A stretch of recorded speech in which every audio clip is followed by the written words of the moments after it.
So somebody told me this was black tie. Philippe, it is always a pleasure, and thank you so much for inviting me, our team from the embassy who's been so involved in these issues, to be with you tonight and to address this group and to be with these extraordinary leaders and scientists. So I just want to thank you very, very much.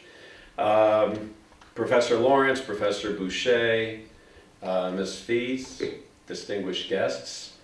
I am particularly honored to have the opportunity to participate in what is the last of a series of programs that your embassy has hosted in the run-up to the COP21 in Paris. This long-awaited and critically important summit will begin in 10 days, and the eyes of the world will be on Paris, and all the more so in light of the horrific attacks that we experienced last week.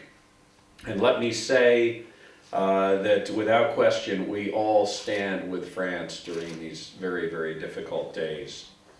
COP21 will be an important statement by the world that no one or nothing can disrupt the commitment of the global community, and certainly not despicable, cowardly acts of terror. In this respect, COP21 is particularly important because climate change is not only a threat to the environment, it is also a threat to the stability of nations around the world. There is no greater long-term challenge than climate change. It is an advancing menace that imperils so many of the other things that we hope to achieve. And that's why President Obama, as you noted, has put combating climate change at the very center of America's national security agenda. The tangible, concrete impacts of a warming climate can intensify resource competition, threaten livelihoods, increase the risk of instability and conflict, especially in places that are already suffering from economic, political, and social stress. And because today's world is so extraordinarily interconnected, instability anywhere can be a threat to stability everywhere, to security everywhere. Climate change is also a threat multiplier, making worse problems that already exist. That means that even if climate change isn't the spark that directly ignites conflict, it can increase the size of the powder keg. For example, in Nigeria, climate change did not lead to the rise of the terrorist group Boko Haram, but the severe drought suffered by that country and the government's inability to cope with it helped to create the political and the economic volatility that the militants have exploited. A recent study indicates, and I quote, that the combination of high temperatures and humidity could, within just a century, result in extreme conditions around the Persian Gulf that are intolerable to human beings if climate change continues unabated. Scholars suggest that access to air conditioning could well mean the difference between life and death in such hotspots as Kuwait, Qatar, and the United Arab Emirates. And the prospect of a hotter, drier climate throughout the Middle East and through parts of Asia will place even more strain on the most precious and essential resource of all, fresh water. We've seen wars over oil. We do not need to see wars over water. A changing climate makes it harder for farmers to grow crops, for fishermen to catch enough fish, for herders to tend to their livestock. It makes it harder for countries to feed their people, and humans like every other species on this planet, scatter when their environment can no longer sustain them. The refugee situation we're facing today will pale in comparison to the mass migrations that intense droughts, sea level rise, and other impacts of climate change are likely to bring about. In other words, we have to integrate climate considerations into every aspect of our foreign policy, from development and humanitarian aid to peace building and diplomacy. And so the question is this: can the world muster the collective political will to reach an ambitious and achievable and enforceable comprehensive agreement in Paris? It is critical that delegations come to the table prepared to find common ground while respecting the concerns and imperatives of others, as Ambassador Etienne has illustrated. If we miss this chance now, it will have serious, disastrous consequences, both for climate change, for our planet, and for the broader effectiveness of the multilateral system.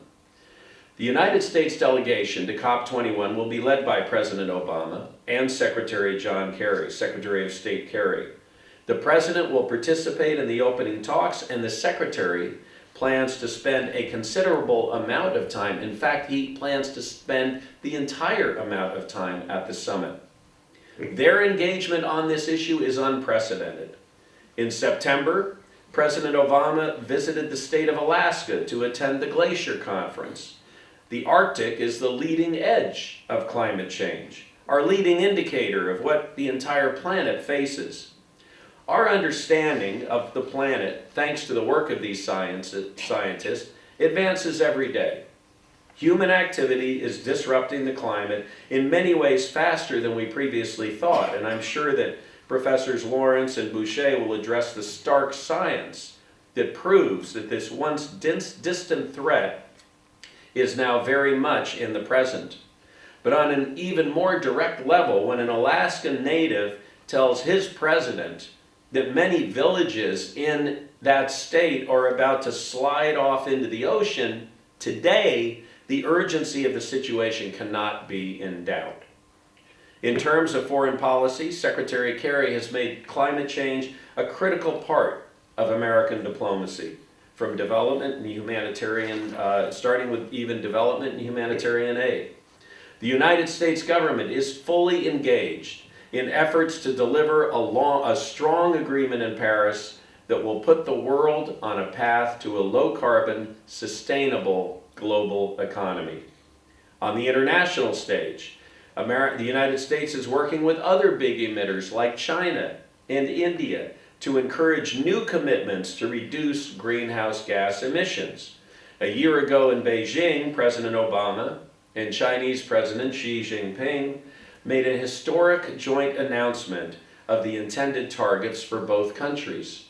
For the first time, China committed to cap carbon emissions, and at the same time, President Obama unveiled a plan for deeper U.S. emission reductions through 2025. The world's two largest economies, energy consumers, and carbon emitters reached across traditional divides to demonstrate their commitment to reducing the emissions warming our planet. As a result, more than 150 nations, representing nearly 90% of global emissions, have followed suit, offering strong national targets putting forward plans to cut pollution. Since President Obama took office in 2009, the United States has taken a number of steps to sharply reduce its emissions. We've cut our total carbon pollution more than any other country on Earth. As a result of the President's Climate Action Plan, electricity generation from wind has tripled, and solar energy generation has increased by more than 20-fold. Tough fuel economy standards for cars and trucks have been passed to increase fuel efficiency.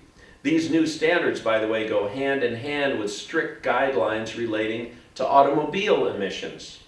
As you can see, we are not reluctant to enforce our high emission standards either. Energy conservation standards for 29 categories of appliances and equipment, household appliances and equipment, have been established and implemented, and more are on the way. We've developed a strategy to reduce methane emissions from a variety of sectors, and enormous investments have been made in renewable energy such as solar and wind, and in energy efficient technologies. And recently, the Environmental Protection Agency issued groundbreaking regulations to cut carbon pollution from U.S. power plants by 32% from 2005 levels by 2030.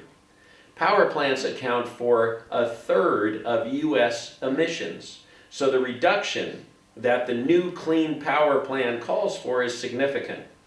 This plan allows states to use a variety of tools and technologies based on their mix of energy sources to develop tailored strategies designed to ensure that their power sector meets the goals.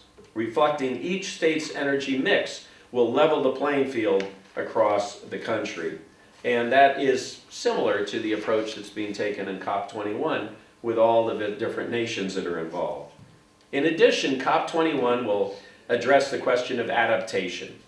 In the United States, as in France, Germany, and other developed countries, sound adaptation planning and the capabilities to implement these plans are in place. But it is critical that developing countries not only reduce emissions, but also increase their capability of adapting to the impacts of climate change. Therefore, the United States is not only pursuing ambitious reductions in our carbon emissions at home, we are also committed to ensuring a strong, ongoing program of financial and technical support to help developing countries identify and secure clean technology. The science tells us that we can only succeed in combating climate change if we are joined in this effort by every single nation. We'll do our part to avoid the north-south divide that has hampered past climate summits by helping developing nations to do their part. And this was a major component of the messages that were delivered by President Hollande and Chancellor Merkel at the Petersburg conference here in Berlin, just right across Pariser Platz last May. Pursuing cleaner and more efficient energy is the only way that nations around the world can build the kind of economies that will thrive for decades to come. And this is an all-important requirement for Paris. The agreement needs to be fair and relevant to a dynamic and an evolving world. Addressing climate change is only possible with a strategy that transcends borders, sectors, and levels of government. We are at an inflection point, a moment where consensus is building and 30 years of foot dragging can be replaced by a sprint to a low-carbon future. After 2 decades of negotiation, Paris is our best opportunity to shift our approach toward climate change permanently and to embrace cooperative solutions to a truly global problem. Reaching a new agreement in Paris would be an historic step. The question, again, is whether we can summon the collective resolve to tackle the shared threat and establish for the first time an ambitious, durable climate regime that would send a potent signal to the markets and to civil society that the nations of the world have determined that there is no going back. It will only be the beginning of a long process, but we need the commitment of an ambitious, achievable, and enforceable deal. We need the commitment that that represents. It is within our reach, and it is in that spirit that the American delegation, headed by the President, will be heading to Paris. Thank you very, very much.